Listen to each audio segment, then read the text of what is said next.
দর্শক, আমরা গুম হওয়া মানুষকে ফিরে আসতে দেখেছি। গুম হওয়া অনেক কিছুই ফেরত আসে, হারিয়ে যাওয়া অনেক কিছুই ফেরত আসে।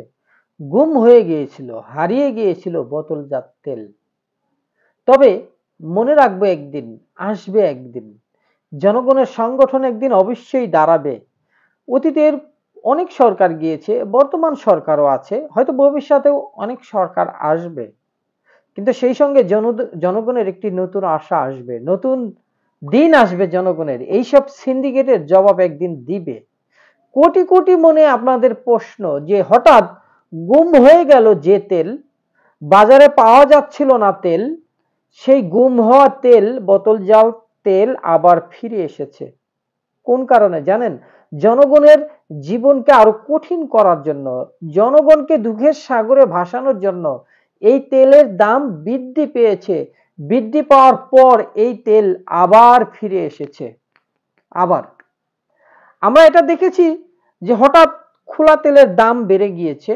বেড়ে যাওয়ার কারণে বোতলজাত তেলগুলো খুলে খুলে ড্রামে ঢালা হচ্ছিল। ড্রামে ঢেলে আবার সেই তেল বেশি দামে বিক্রি করা হচ্ছিল। খোলা তেল পাওয়া যাচ্ছিল এভেলেবেল, কিন্তু দাম বেশি। কিন্তু বোতলজাত তেল পাওয়া যাচ্ছিল না।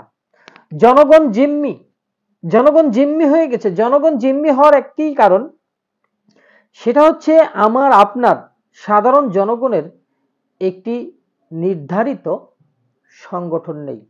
আপনি দেখেন রাজনৈতিক দলগুলো, বিএনপি, আওয়ামী লীগ, জামাত, জাতীয় পার্টি, ডানপন্থী, বামপন্থী বা বেশ কিছু ইসলামী দল সংগঠন, তারা কিন্তু বেশ সংগঠিত। তাদের বিশাল কর্মী বাহিনী আছে, বাংলাদেশে পুলিশ বাহিনী আছে, বাংলাদেশে সেনাবাহিনী আছে, র্যাব বাহিনী আছে, বিজিবি বাহিনী আছে, বিমান বাহিনী আছে, নৌবাহিনী আছে।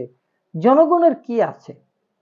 সাধারণ জনগণ শুধু ব্যাড ট্যাক্স দেয়। সাধারণ জনগণের জীবন কাটে জন্ম নিবন্ধন করতে, ভোটার তালিকা সংশোধন করতে, আইডি কার্ড সংশোধন করতে। তারপর সাধারণ জনগণকে দৌড়াতে হয় আদালতে, দৌড়াতে হয় থানায়, দৌড়াতে হয় বিভিন্ন সরকারি দপ্তরে। এরপরেও সাধারণ জনগণ সঠিক সেবা পায় না। সাধারণ জনগণের জন্মই হয়েছে যেন শুধু দৌড়ের উপর থাকতে। এই যে তেল, যারা তেলের সিন্ডিকেট করলো, এটা জনগণকে একটা হয়রানি করলো না? দৌড়ানি দিল না? কারণ এখন তো ঠিকই পাওয়া যাবে, কারণ এখন দাম বাড়িয়ে সেই গায়েব হওয়া, গুম হওয়া তেলের বোতল আবারও ফিরে এসেছে। তাহলে কি এটাই ছিল তাদের মনে?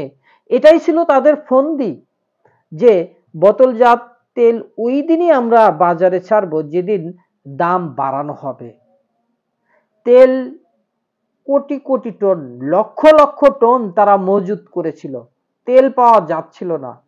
তেল তারা মজুত করেছে। এখন দেখেন, 1 লিটার তেলে যদি উদাহরণ দেই যে 5 টাকা লাভ করে কারো যদি 1 কোটি লিটার তেল সিন্ডিকেট করে মজুত রাখে, তাহলে এই 10-12 দিনে 5 কোটি টাকা ইনকাম করেছে। 10 দিনে জনগণের পকেট ফাঁকা করে দিয়েছে, 5 কোটি টাকা নিয়ে গেছে।